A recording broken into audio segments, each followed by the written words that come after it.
C'est une grande joie pour moi d'être avec vous, et ainsi de suite. Qu'est-ce qu'un bon investissement?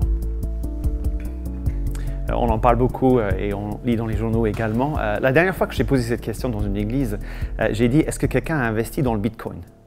Et quelqu'un a levé la main. Et donc c'était très impressionnant parce que le Bitcoin a fait vraiment une montée fulgurante cette année. Donc quelqu'un a investi dans le Bitcoin ici? Personne? Dommage. Ah si, il y a quelqu'un. Voilà. Allez la voir parce qu'elle doit être très contente, cette personne-là. Est-ce qu'il faut investir dans le bâtiment, dans les maisons? Acheter l'immobilier à Paris, ce n'est pas donné à tout le monde. Donc voilà, peut-être on peut exclure cela. Des actions, les parts sociales, l'or, le bon vieux matelas. On le met sous le matelas et puis on l'a lorsqu'on le voudra. Jésus compare la période entre sa mort, sa résurrection, son ascension et son retour à une période au cours de laquelle nous sommes censés tous investir. Et c'est intéressant, en ce début d'année, normalement on prend le début de l'année comme une ligne où il faut réfléchir à ce qui va venir après, ce qui était avant. C'est un moment propice, dit-on, pour faire de bonnes résolutions, de prendre des décisions sur sa vie, et ainsi de suite. Et pourquoi pas, je ne suis pas contre. Mais en fait, Jésus nous donne une autre ligne de démarcation, une ligne beaucoup plus importante, c'est le moment de son retour. Et dans un sens, Jésus nous invite à réfléchir non pas à des moments dans l'année comme cela, même si c'est très utile de penser à Noël, de penser à Pâques, de penser à beaucoup d'éléments dans le calendrier de l'Église, et le Nouvel An également en fait partie. Mais le moment clé que Jésus a en tête lorsqu'il parle à ses disciples dans Matthieu 25, et c'est le texte qu'on va lire dans un instant, c'est l'heure de son retour. Jésus va revenir. Ça fait partie du credo. Depuis 2000 ans, les chrétiens, lorsqu'ils se réunissent, ont l'habitude de se répéter leurs croyances fondamentales. Et une croyance fondamentale que les chrétiens partagent dans le monde entier, c'est le retour glorieux du Seigneur Jésus. Il va revenir. Écoutez Matthieu 25 au verset 13. Et on va lire à partir du verset 14 dans un instant. Mais Jésus dit dans Matthieu 25 au verset 13, « Veillez donc, puisque vous ne savez ni le jour, ni l'heure, mais je reviens. » Et c'est le moment capital qui vous attend. Et ensuite, il raconte une parabole qu'on nomme couramment la parabole des talents. Et c'est ce qu'on va lire maintenant. Donc si vous avez la Bible sur votre smartphone ou en papier ou peu importe, Matthieu 25, versets 14 à 30. Et on va lire ce texte ensemble. Donc Matthieu 25, les versets 14 à 30. « Il en sera comme d'un homme qui, en partant pour un voyage, appela ses serviteurs et leur confia ses biens. » Et dans cette parabole, l'homme en question, c'est Jésus. Donc ça c'est un peu la clé de compréhension de cette parabole. Il donna 5 talents à l'un, 2 à l'autre, et un au troisième à chacun, selon sa capacité. Et il partit en voyage. Aussitôt, celui qui avait reçu les 5 talents s'en alla, les fit valoir et en gagna 5 d'autres. De même, celui qui avait reçu les 2 talents en gagna 2 autres. Celui qui n'en avait reçu qu'un alla faire un trou dans la terre et cacha l'argent de son maître. Longtemps après, le maître de ses serviteurs revint et leur fit rendre compte. Celui qui avait reçu les 5 talents s'approcha en apportant 5 autres talents et dit « Seigneur, tu m'avais confié 5 talents, voici 5 autres que j'ai gagnés. » Son maître lui dit « Bien, bon et fidèle serviteur, tu as été fidèle en peu de choses, je t'établirai sur beaucoup, entre dans la joie de ton maître. » Celui qui avait reçu les 2 talents s'approcha aussi et dit « Seigneur, tu m'avais confié 2 talents, en voici 2 autres que j'ai gagnés. » Son maître lui dit « Bien, bon et fidèle serviteur, tu as été fidèle en peu de choses, je t'établirai sur beaucoup, entre dans la joie de ton maître. » Celui qui n'avait reçu qu'un talent s'approcha ensuite et dit « Seigneur, je savais que tu es un homme dur, qui moissonne où tu n'as pas semé, qui récolte où tu n'as pas répandu. J'ai eu peur, je suis allé cacher ton talent dans la terre. Voici, prends ce qui est à toi. » Son maître lui répondit « Serviteur, mauvais et paresseux. Tu savais que je moissonne où je n'ai pas semé, que je récolte où je n'ai pas répandu. Il te fallait donc placer mon argent chez les banquiers. Et à mon retour, j'aurais retiré ce qui est à moi avec un intérêt. ôtez-lui donc ce talent et donnez-le à celui qui a les 10 talents. Car on donnera à celui qui a, et il sera dans l'abondance. Mais à celui qui n'a pas, on ôtera même ce qu'il a. Et le serviteur inutile, jetez-le dans les ténèbres du dehors, où il y aura des pleurs et des grincements de dents. Jusqu'ici la parole de Dieu. Il est facile de lire cette parabole, et peut-être vous l'avez fait dans votre vie comme moi je l'ai fait dans ma vie, comme une histoire destinée à aider les chrétiens à déterminer ce qu'ils doivent faire, et notamment ce qu'ils doivent faire dans l'Église. Mais la fin de cette parabole montre qu'elle s'applique à tout le monde. Parce qu'il s'agit là du jugement dernier, du moment où Dieu va faire une sorte d'entretien avec chacun d'entre nous. Et il va avoir une issue à cet entretien-là. Et cela, c'est pour tout le monde. Donc je ne sais pas du tout qui est là ce matin, si vous êtes des habitués de l'Église, si vous vous réclamez du nom de chrétien, si vous êtes engagé dans la foi depuis longtemps, si vous êtes là pour explorer un peu la foi. Peut-être que vous avez fait un peu l'expérience si vous êtes en train d'explorer un peu plus. Mais peu importe qui vous êtes et d'où vous venez, cette parabole s'applique à tout le monde. Et on va réfléchir à cette parabole ensemble en 3 points. Ce qu'il faut investir ou pas, ça c'est notre premier point. Deuxième point, c'est pourquoi il faut investir ou pas. Et puis troisièmement, le destin de ceux qui investissent et de ceux qui refusent d'investir. Donc première chose, ce qu'il faut investir, ce que nous investissons ou pas. Et il est question dans cette parabole de talent. Au verset 15, vous voyez 5 talents, 2 talents, 1 talent. Et talent, c'est un mot grec qui, par le biais de cette parabole, s'est retrouvé dans presque toutes les langues. Je ne sais pas combien de langues sont représentées dans cette salle. Je sais qu'il y a de l'anglais. Comment est-ce qu'on dit talent en anglais? Difficile, hein? Ouais. Allez? Talent. Voilà, je vais le dire.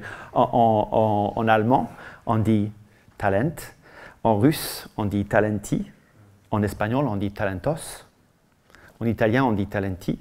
Dans toutes les langues, on dit la même chose. Autrement dit que c'est un mot qu'on a pris dans le grec et qu'on a retranscrit tout simplement dans toutes les autres langues. Et ce mot talent, à la base, renvoie à quoi? Parce que dans les langues que j'ai mentionnées, ce mot renvoie maintenant à une capacité, une aptitude, une compétence dans un domaine particulier. Par exemple, on va dire « il n'a aucun talent », ça veut dire qu'il est nul, il ne fait rien de bien. Ou bien « elle a beaucoup de talent », elle fait des choses bien.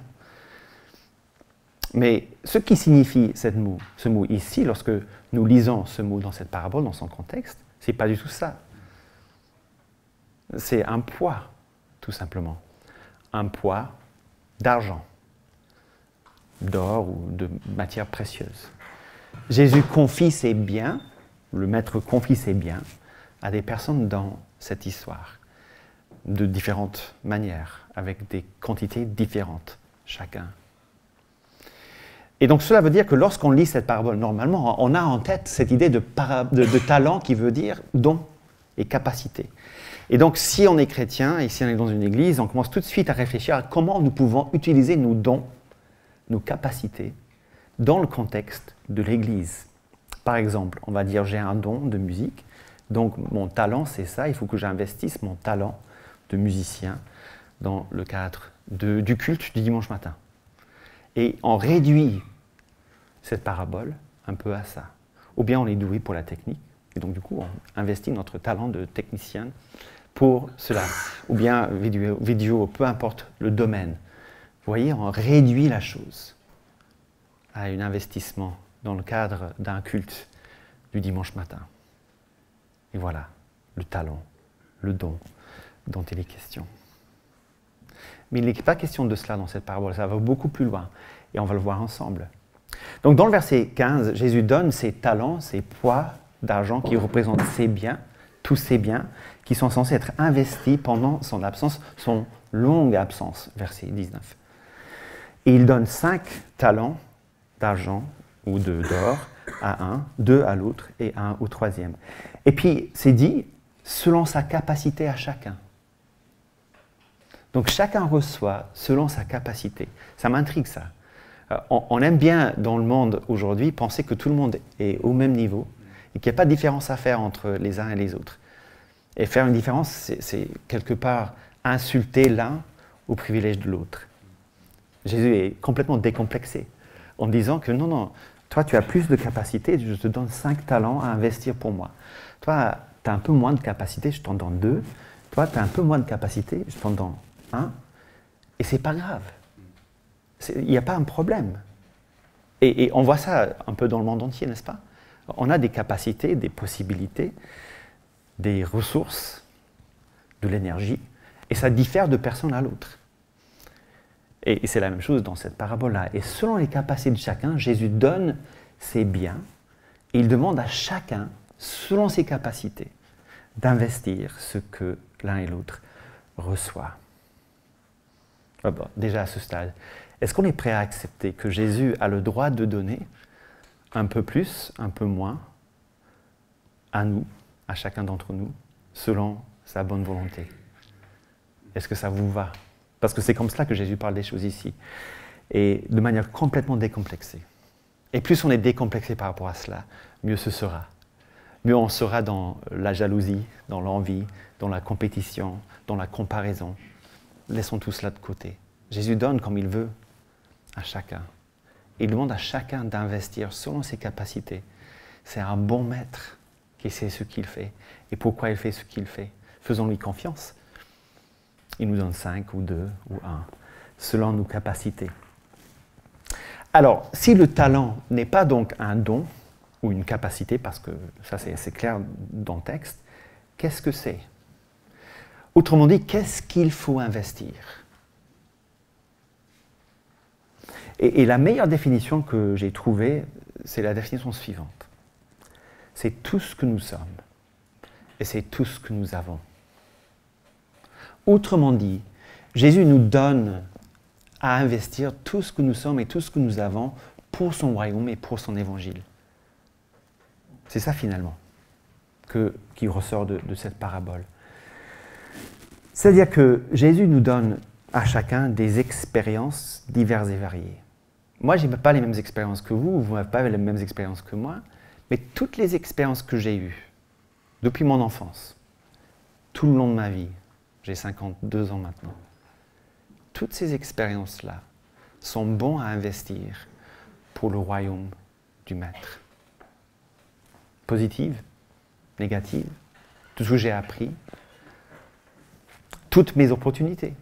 Maintenant, j'ai 52 ans, comme je dis, et j'ai devant moi un réseau de personnes que je connais, des opportunités que j'ai. Jésus me demande d'investir tout cela pour lui.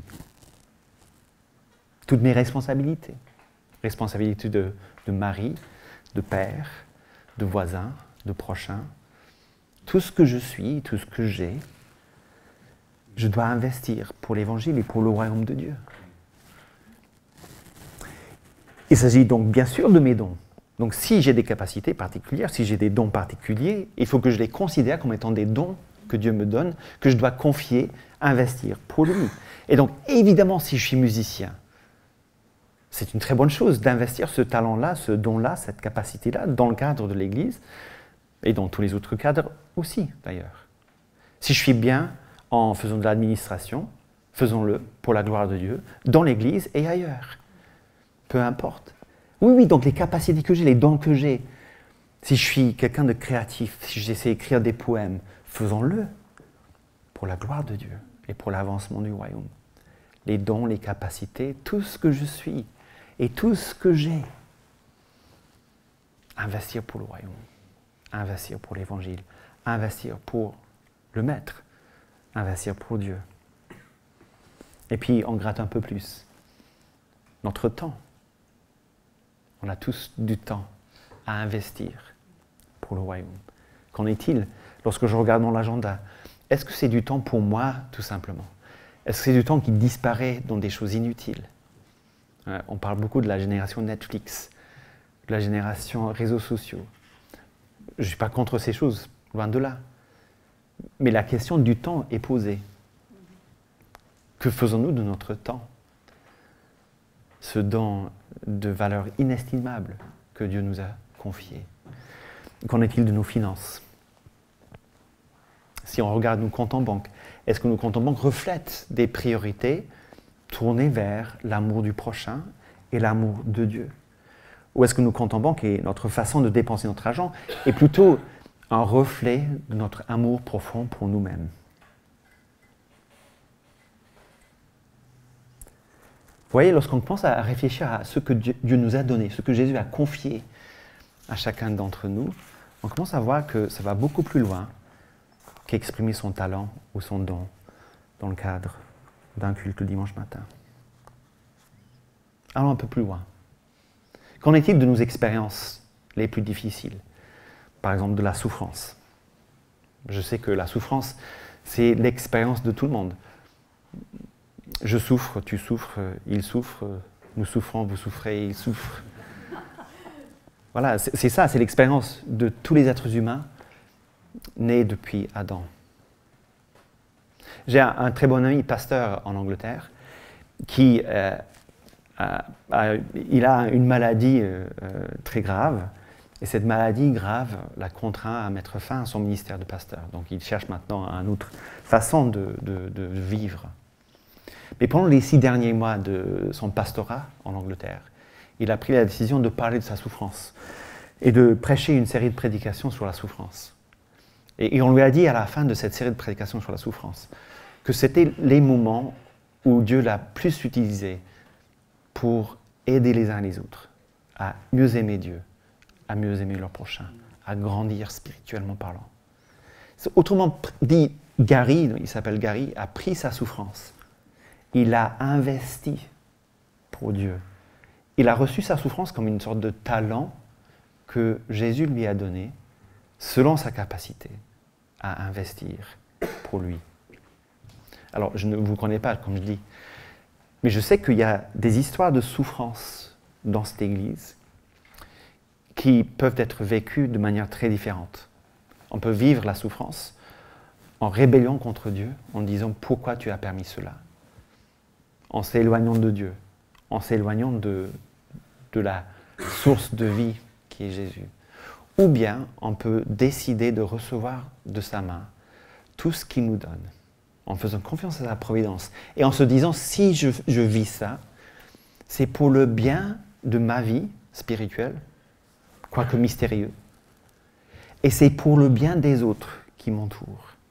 Comment puis-je, avec ces expériences de souffrance, investir pour le royaume, selon mes capacités? Je vais aller plus loin. Qu'en est-il de nos expériences de péché, de honte, de choses qu'on n'aurait pas dû faire, mais qu'on a faites tout de même? Dans la mesure où ce péché est vécu dans la relation avec Dieu, dans la repentance et dans la foi, dans la demande de pardon sincère auprès de Dieu, dans la dépendance de Jésus, on a chanté de la croix de Jésus à la fin, en sachant que je suis pardonné à la croix, je peux investir cette expérience globale de péché, de repentance et de pardon pour le bien des autres. On peut témoigner que la vie selon mes propres priorités, la vie dans le péché, dans le mal, dans le refus d'aimer Dieu, dans le refus d'aimer mon prochain, mène à la ruine, mène à la honte, mène à des choses négatives de tout genre, mais que dans la repentance et dans la foi, et dans le fait de revenir à Dieu, il y a une joie profonde qui nous attend. On peut avertir, on peut encourager, on peut exhorter, on peut investir son expérience passée regrettable de péché pour le bien des autres. On pourrait continuer notre situation, notre contexte, notre éducation, notre réseau de relations. Tout ce que nous sommes et tout ce que nous avons, nous sommes invités à investir tout cela en attendant le Maître. On ne sait pas à quelle heure, ni à quel jour il va revenir, mais il va revenir. Et à ce moment-là, il va demander des comptes.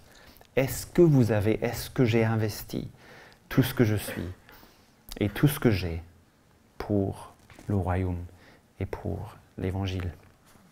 Alors, en écoutant cela, peut-être vous vous dites, et ça dépend des personnages, des caractères.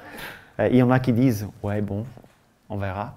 Il y a d'autres qui ont la conscience très sensible et ils se disent « Ouf, début de nouvelle année, voilà, je vais trancher les manches et je vais y aller à fond. » Mais comment écouter ce que Jésus dit et éviter l'activisme, l'épuisement, le burn-out, le légalisme, toutes ces choses-là. Parce que je sais très bien que la tendance est là. On entend cela, on veut servir Jésus, on veut faire le bien, on est quelqu'un qui veut être une bonne personne. Et donc on se dit, voilà, je donne tout et j'oublie le reste. Et 3 mois plus tard, on est au fond du lit, totalement déprimé, en se disant, mais j'ai essayé tout de même. Alors comment comprendre cela en évitant l'activisme, en évitant l'épuisement, le légalisme, faire des choses juste pour être actif, juste pour être perçu comme actif. Comment éviter les attentes, les déceptions, le jugement, la comparaison, le jugement que j'ai mentionné tout à l'heure, l'hypocrisie. Comment faire cela, mais d'une bonne façon. Je cite deux choses. Il y a un pasteur écossais, Robert Murray M'Cheyne, qui a écrit un plan de lecture de la Bible que beaucoup trouvent utile. Et il a dit à la fin de sa courte vie, je pense qu'il est mort à 29 ans, que le Seigneur lui avait donné un cheval et l'Évangile, et que malheureusement il avait tué le cheval. Et le cheval dont il parlait, c'était son corps. Il était tellement dans l'activisme, tellement il ne se reposait pas, qu'à la fin, il avait tué le cheval. Donc ne tuez pas le cheval. Ne tuez pas le cheval. Je vais partir en avion, j'avais dit à David que je dois partir tout de suite après ce culte parce qu'on part avec mon épouse cet après-midi. Et à chaque vol, on entend la même chose, n'est-ce pas? C'est les annonces de sécurité, donc on met ses écouteurs et on fait autre chose. Mais si on est bon citoyen, on écoute les avertissements et les annonces de sécurité et on nous dit toujours de mettre son masque d'oxygène avant de mettre les masques des autres. J'invite chacun à comprendre cette parabole ayant mis son masque d'oxygène d'abord. C'est-à-dire qu'il faut comprendre l'Évangile, il faut puiser dans les ressources de l'Évangile, il faut être proche de Jésus, il faut tirer sa force de lui pour pouvoir mettre en pratique ce que Jésus nous demande de faire. Sinon, on va être en train de vouloir mettre le masque d'oxygène à tout le monde sans avoir mis son propre masque d'oxygène.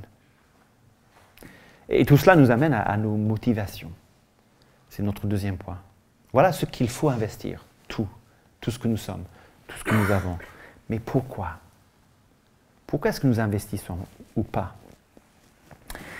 D'abord, pour avoir un retour sur investissement. La personne qui investit veut avoir un retour sur investissement. Et ça relie cette parabole à une grande lignée de choses dans la Bible, qui commence dans Genèse 2, 15 par exemple. Lorsque Dieu place l'homme dans le jardin, il le place dans le jardin, pourquoi? Pour le cultiver et pour le garder. Autrement dit, Dieu veut que l'être humain, que l'humanité, que les hommes et les femmes créés à son image, soient en train de travailler ce qu'il a créé pour sa gloire. On est là pour cultiver et garder les bonnes choses que Dieu a créées. Tout ce que nous pouvons faire de bien dans ce monde, c'est une question de cultivation et de garder la bonne création que Dieu nous a donnée. Un peu plus tôt dans l'évangile de Matthieu, Jésus résume cela comme ceci, Matthieu 22, 37 à 40. « Tu aimeras le Seigneur ton Dieu de tout ton cœur, de toute ton âme, de toute ta pensée. » C'est là le grand et premier commandement. Il y a un second qui lui est semblable, « Tu aimeras ton prochain comme toi-même. » De ces deux commandements dépend toute la loi et tous les prophètes. Pourquoi faut-il investir? Pour cultiver et garder ce que Dieu a créé. Pourquoi faut-il investir? Pour aimer Dieu, pour aimer son prochain. Oui, exactement. Mais il y a une raison encore plus profonde que nous trouvons dans cette parabole, qui se retrouve à 2 reprises, à la fin du verset 21 et à la fin du verset 23. Lorsque les 2 premiers serviteurs se présentent devant Jésus avec le retour sur l'investissement. Oui, 5 talents, en voici 5 autres. 2 talents, en voici 2 autres. Que dit Jésus à ces 2 serviteurs? Et de quelle manière cela révèle la motivation profonde de ces 2 serviteurs? Écoutez, verset 21 et verset 23, c'est la même chose. Son maître lui dit, « Bien, bon et fidèle serviteur, Tu as été fidèle en peu de choses. Je t'établirai sur beaucoup. Entre dans la joie de ton maître. Autrement dit, la chose qui motivait ces deux personnes au plus haut degré, c'était la joie de leur maître.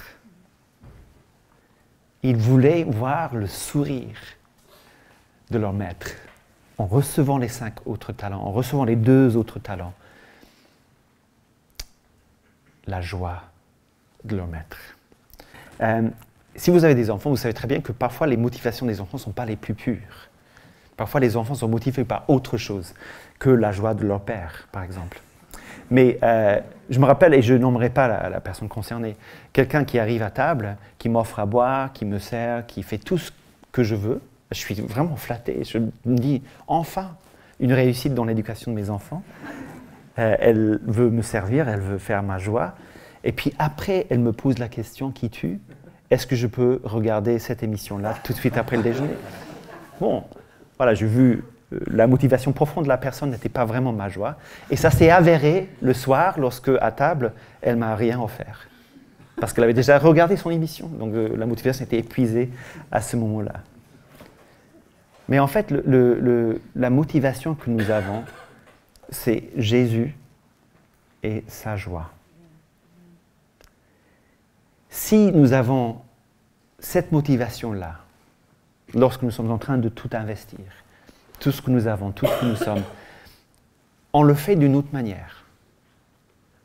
On est reposé, on est apaisé, on est joyeux, on a le temps pour les autres.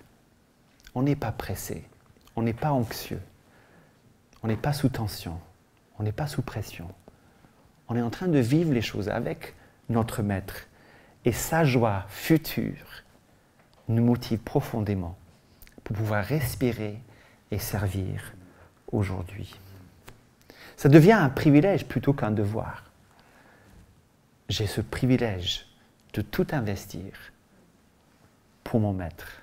Tout ce que je suis, tous les dons que j'ai, toutes les capacités que j'ai, tout ce que je suis, toutes mes responsabilités, toute ma souffrance, tout ce qu'on a mentionné auparavant, ça devient une façon de faire la joie de mon Maître, de Jésus-Christ. Et on voit toute la différence lorsqu'on regarde celui qui refuse d'investir.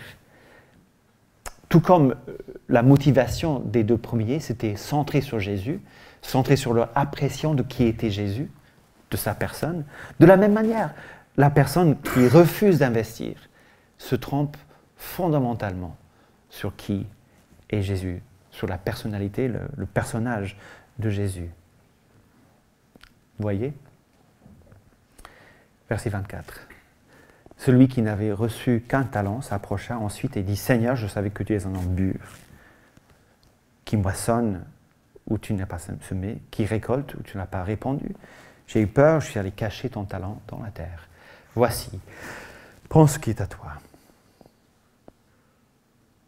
Il se trompe complètement sur la personne de Jésus, sur l'œuvre de Jésus, sur qui est Jésus. Et c'est parce qu'il se trompe sur Jésus qu'il n'investit pas. Et la raison pour laquelle les 2 premiers investissent tout ce qu'ils sont et tout ce qu'ils ont pour Jésus, c'est parce qu'ils ont bien compris qui est Jésus. Et ils sont motivés pour la joie de Jésus. Tout dépend de cela. Qui est Jésus pour nous?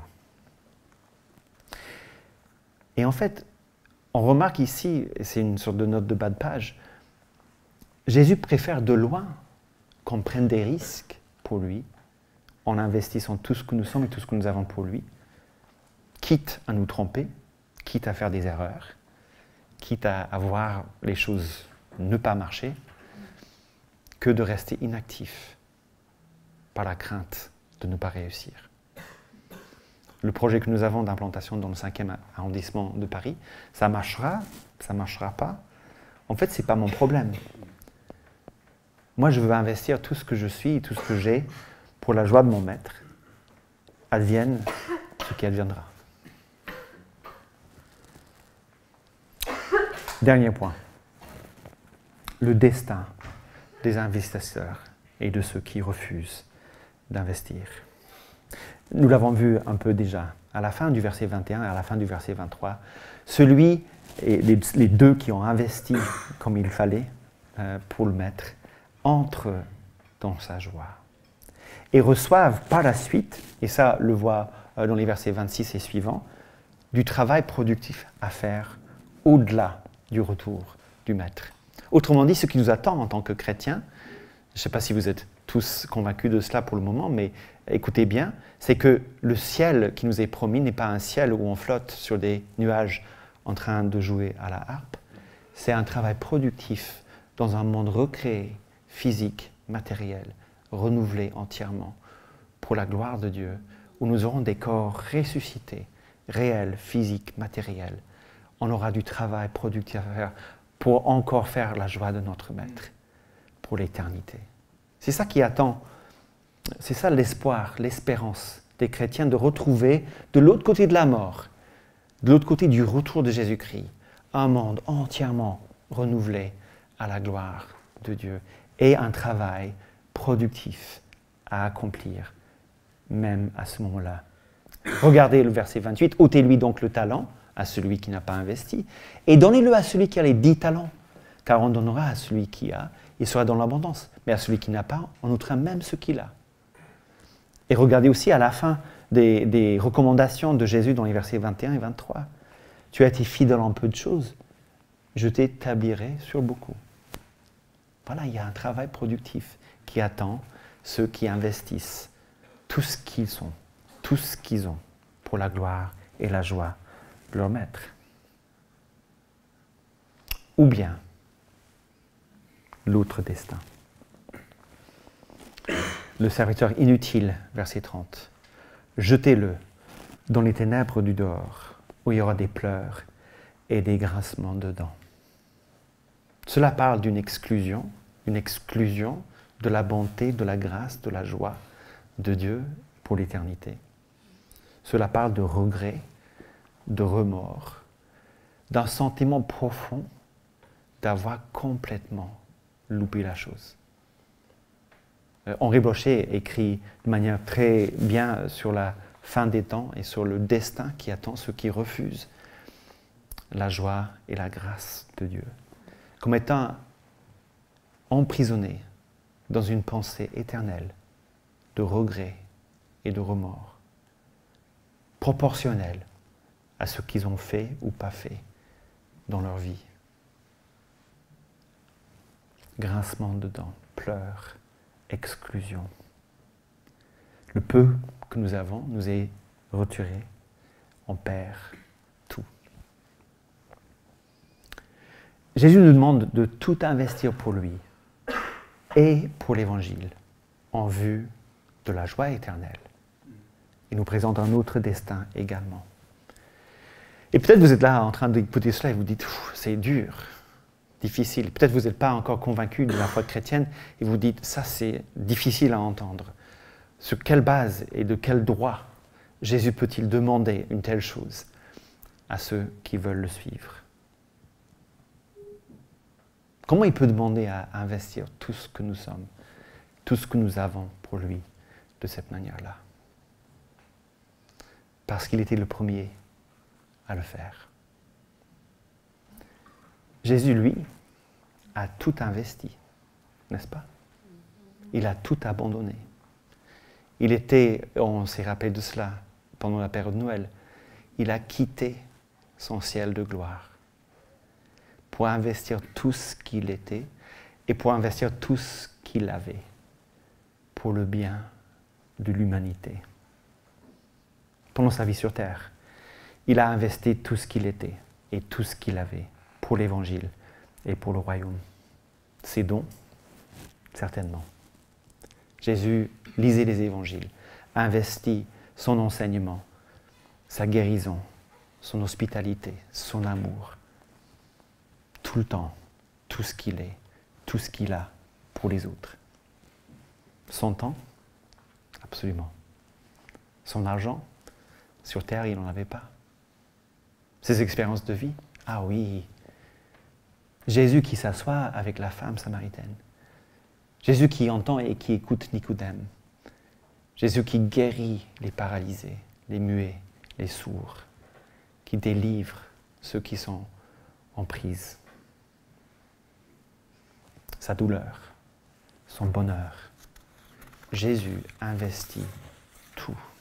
Sa souffrance, absolument. Il a tout investi, il a tout donné, il n'a rien retenu. Il peut nous demander de faire la même chose, parce qu'il est le premier à le faire. Et parce qu'il l'a fait, il nous rend capables de suivre ses pas, de lui emboîter le poids, d'aller à sa suite. Et même au niveau des motivations, la motivation de Jésus est tellement similaire à celle que j'ai évoquée pour nous. Vous vous rappelez de ce que l'Épître aux Hébreux dit? Il nous invite à garder les yeux fixés sur Jésus, qui est l'auteur de la foi et qui l'amène à la perfection. Et puis il ajoute ce commentaire, en vue de la joie qui lui était réservée à Jésus. Il a supporté la croix, méprisé la honte, il s'est assis à la droite du trône de Dieu. Autrement dit, que ce qui motivait Jésus lorsqu'il est venu sur terre, lorsqu'il est mort pour nous, c'était la joie de nous avoir comme son peuple. Sa joie et notre joie partagent le même horizon, une joie partagée. Jésus, notre Maître, qui réunit ses enfants ensemble. La joie qui lui était proposée de nous avoir comme peuple.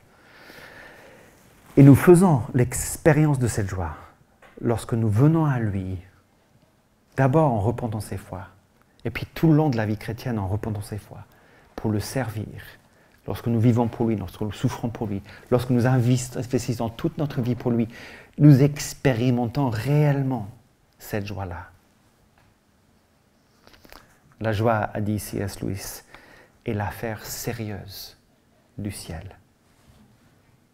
C'est la joie au centre de l'univers, au centre de la vie chrétienne, au centre de la vie trinitaire de Dieu, Père, Fils, Saint-Esprit, dans une joie profonde, éternelle. Et l'objectif que le Dieu trinitaire s'est fixé, c'était de partager cette joie-là avec nous pour l'éternité. Donc la joie au centre de nos motivations. Comment pouvons-nous tout investir pour le royaume? Que pourriez-vous investir cette semaine, cette nouvelle année, pour lui? Faisons l'inventaire et réfléchissez-y. Prenez du temps dans la semaine qui vient pour regarder justement votre agenda, votre compte en banque, vos priorités. Comment est-ce que je peux investir selon mes capacités, les talents que le Seigneur m'a confiés? En d'autres termes, comment commencer à vivre notre vie, toute notre vie, à la lumière de la joie de Jésus, maintenant et pour toujours? Je vais prier. Notre Dieu, notre Père, tu as envoyé Jésus, comme nous venons de le voir, afin de donner tout ce qu'il était, tout ce qu'il avait pour nous. Nous sommes au bénéfice de ce qu'il a fait. Nous sommes au bénéfice de ce qu'il est. Nous voulons en retour tout simplement tout investir pour toi. Que chacun puisse se rendre compte le domaine dans lequel il faut un peu plus ou différemment investir sa vie pour la joie de Jésus. Et nous le prions en son nom. Amen.